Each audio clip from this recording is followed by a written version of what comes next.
कश्मीर के गांदरबल, पुलवामा, हंदवाड़ा में एनकाउंटर में 4 आतंकवादी मारे गए। 2 लश्कर-ए-तैयबा और 2 जैश-ए-मोहम्मद के आतंकवादी।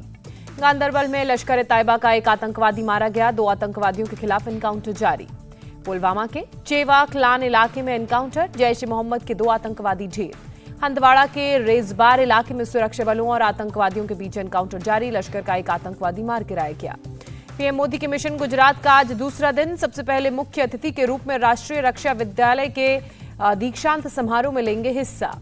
पीएम राष्ट्रीय रक्षा विश्वविद्यालय की नई बिल्डिंग को राष्ट्र को समर्पित करेंगे। शाम 6:30 पर प्रधानमंत्री सरदार पटेल स्टेडियम में 11वें खेल महाकुंभ का उद्घाटन करेंगे। खेल महाकुंभ में शामिल होने के लिए करीब 47 लाख से ज्यादा लोगों ने रजिस्ट्रेशन कराया। राज्य भर के 500 से अधिक जगहों पर अलग अलग खेलों का होगा आयोजन। अहमदाबाद में आज अमित शाह दांडी यात्रा को दिखाएंगे हरी झंडी। गुजरात में अपनी मां से मिले प्रधानमंत्री नरेंद्र मोदी, साथ बैठकर खाना खाया।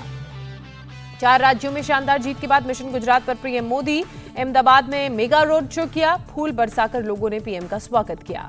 गुजरात के बीजेपी विधायकों और सांसदों से मिले पीएम मोदी, भेंट में दिया यूनिटी ऑफ स्टैच्यू का रेप्लिका। अहमदाबाद में पीएम मोदी ने महापंचायत सम्मेलन में लिया हिस्सा। जीएमडीसी ग्राउंड में था कार्यक्रम। पंजाब में विधायक दल के नेता चुने गए भगवंत मान, विधायकों से की अपील, जिन्होंने वोट नहीं दिया उनका भी करना है काम। भगवंत मान आज सुबह 10:30 पर गवर्नर से मिलेंगे। सरकार बनाने का पेश करेंगे दावा। 16 मार्च को भगवंत मान लेंगे पंजाब के सीएम पद की शपथ। अमृतसर में 13 मार्च को अरविंद केजरीवाल और भगवंत मान करेंगे रोड शो। दिल्ली में सीएम केजरीवाल से मिले भगवंत मान, पांव छूकर आशीर्वाद लिया। शपथ ग्रहण में आने का न्योता दिया। उत्तर प्रदेश में फिर से बनेगी बीजेपी की सरकार। नई सरकार के गठन से पहले सीएम योगी ने दिया इस्तीफा।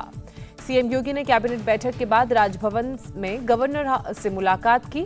1-2 दिन में नई सरकार बनाने का दावा पेश करेंगे योगी।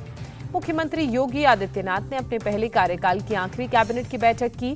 मीटिंग में दोनों डिप्टी सीएम और कैबिनेट मंत्री हुए शामिल। लखनऊ में आज संजय निषाद करेंगे प्रेस कॉन्फ्रेंस। पार्टी के नए विधायकों के साथ मीडिया से करेंगे बात।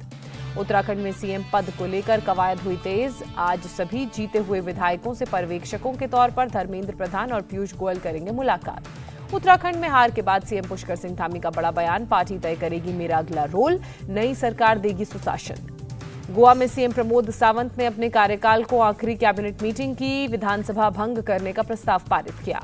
प्रमोद सावंत ने बीजेपी के हारे हुए 20 उम्मीदवारों के साथ बैठक की। हार के कारणों की समीक्षा की गई। गोवा में बीजेपी के लिए चुनौती नहीं हुई खत्म। पार्टी के 4 से 5 विधायक खुद बनना चाहते हैं मुख्यमंत्री।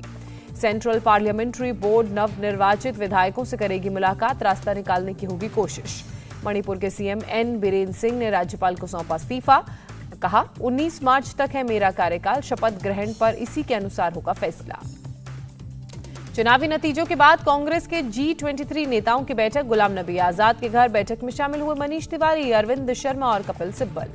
G23 के नेता शीर्ष नेतृत्व से संगठन की चुनावी प्रक्रिया में तेजी लाने की कर सकते हैं मांग। सूत्रों के हवाले से खबर।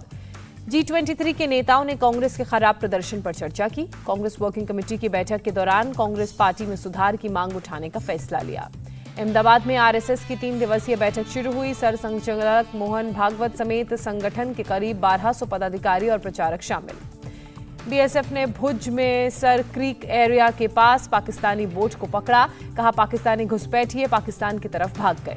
रूस और यूक्रेन की जंग का 17वां दिन आज। कीव में यूक्रेन और रूस की सेना के बीच आमने सामने की जंग। यूक्रेन के कीव में यूक्रेन और रूस की सेना के बीच आमने सामने की जंग। कीव के एक इलाके पर कब्जा पाने में जुटे यूक्रेनियन सैनिक। जंगलों में दोनों सेनाओं के बीच हुई जबरदस्त फायरिंग। भारी मात्रा में गोला बारूद और एंटी टैंक हथियार के साथ यूक्रेन के सैनिक कर रहे जवाबी कार्रवाई। यूक्रेन के निकोलेव में रूस की भारी बमबारी। रूसी सेना के हमले में कई इमारतें बर्बाद। रिहायशी इलाकों पर हमला। यूक्रेन में रूस भेज रहा हथियारों का नया खेप।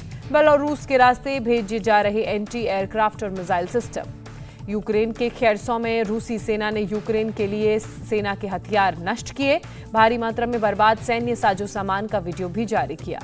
यूक्रेन के बैरिशिवका में रूस का हवाई हमला। यूक्रेन के मुताबिक रिहायशी इलाके को किया गया टारगेट।